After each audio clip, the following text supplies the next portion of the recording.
Жители Коми и сослуживцы просят присвоить звание Героя России погибшему в Артемовске Анатолию Хлобыстову. Анатолий Максимович был одним из первых в республике, кто добровольно ушел защищать родину по частичной мобилизации. 30 июня он вывел свою группу из-под обстрела украинских боевиков, но сам был тяжело ранен и погиб. Мы потеряли не просто командира, мы потеряли друга, брата, родственную душу. Хочу отметить, что и с этой задачи группа вышла без потерь. Не побоюсь этого слова, ценой собственной жизни он смог уберечь своих подчиненных.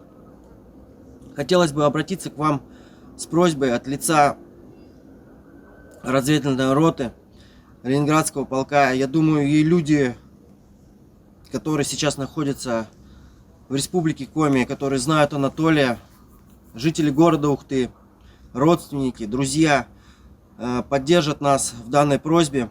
Хотелось бы, чтобы вы походатайствовали перед вышестоящим командованием, перед главнокомандующим о присвоении Анатолию почетного звания Героя России посмертно.